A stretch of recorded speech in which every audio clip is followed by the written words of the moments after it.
Hello and welcome. Today I'm going to talk a little bit about the toilet in the black tank. So we recommend keeping the black tank closed, and you want to keep, after you empty the black tank, you want to make sure you put at least 5 gallons of water back in it, and then put some treatment in it. I'll show you the treatment here in a second.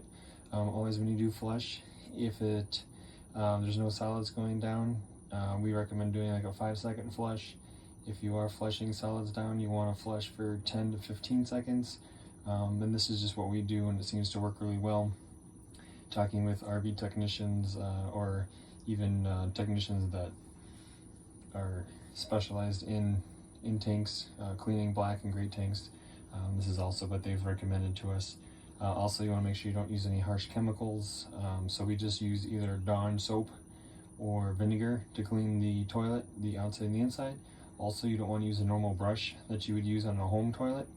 You would want to get a toilet brush similar to this one, where it's silicone or like rubber bristles on it, and that's just give it a little bit softer clean on the toilet surround as well. So biggest thing is you just want to make sure you use a lot of water when you flush. You may have to empty more often, yes, but then that keeps everything flowing, so it's less likely to have a clog or any sort of poop pyramids or any pyramids like that. Same with the toilet paper. You don't necessarily have to use RV safe toilet paper. We use septic safe toilet paper. Some say you can use regular toilet paper, because basically it just breaks down anyways once it gets wet. So that's kind of up to you, but we try to at least do septic safe toilet paper. Figure that at least break down a little bit better than just normal toilet paper does. And we do 2-ply. And then also make sure you never use flushable wipes. Nothing should be flushed down the toilet except for anything that either comes out of your body or toilet paper, nothing else. Flushable wipes are not really made for flushing. If you talk to any plumbers, they highly recommend not using them in houses or especially in RVs, as this is a different kind of system. So do not use flushable wipes. If you talk to any RV technician or any technician that specializes in black and gray tanks, they'll tell you the same thing. Do not use flushable wipes. Besides that, once our tank is full, we know it's full, I'll go out and dump the tank and then do a rinse as well.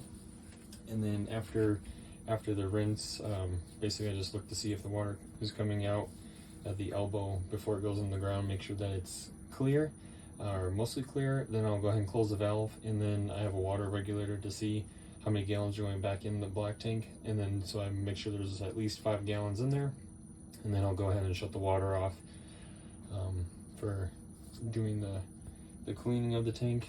And then I'll come inside, and then this stuff has worked really well for us. We've tried a few different ones, and this one seems to work best for us, and everybody's situation could be a little bit different, but we do recommend this one.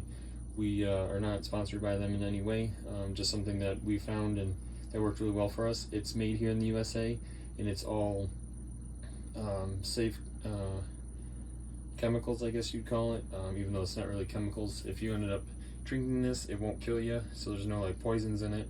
Still wouldn't recommend drinking it. And then we've got the lavender scent on ours, and the way this works is on the back it tells you, based off of how many gallons your black tank is, it'll tell you how much of this treatment you need to put in the black tank. And this is one of those, you unscrew the cap on the left, you squeeze the bottle, this will fill up. And for us, because our black tank is 44 gallons, so we use up to the 1 ounce here. So we fill it to that, and then we just pour it into the toilet, flush it, and then we're good to go. Usually lasts us about a week before we have to empty the tanks again. This stuff works really well. We never have any issues with odors or anything like that. Everything that flushes out, never any clogs or blockages or anything like that. I also ended up started using this too in the gray tanks. So if we're boondocking or for somewhere we're not on full hookups and we have to keep the gray tanks closed, we also use a little bit of this, same amount. It's a 44 gallon gray tank. So we do the same thing, fill it up to the 1 ounce, and we'll run this in and do like roughly 5 gallons of gray water or water in the gray tank as well. This again just helps with more with the odors, especially in your kitchen, or if you have laundry, helps with the laundry smells as well. otherwise, that's kind of it.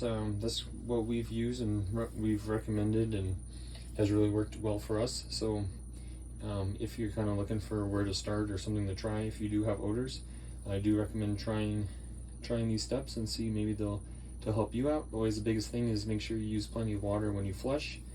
You're less likely to have clogs or blockages. And then once your tank is full, make sure you do empty it, and then do the rinse cycle where you hook up the hose and have it spray the sensors in the tank. It may or may not clean the sensors, but at least you know you'll get some extra stuff that's stuck to the side walls or to the bottom. You can flush that out. Well, thanks for watching. Like and subscribe, and we'll catch you next time. Have a great day.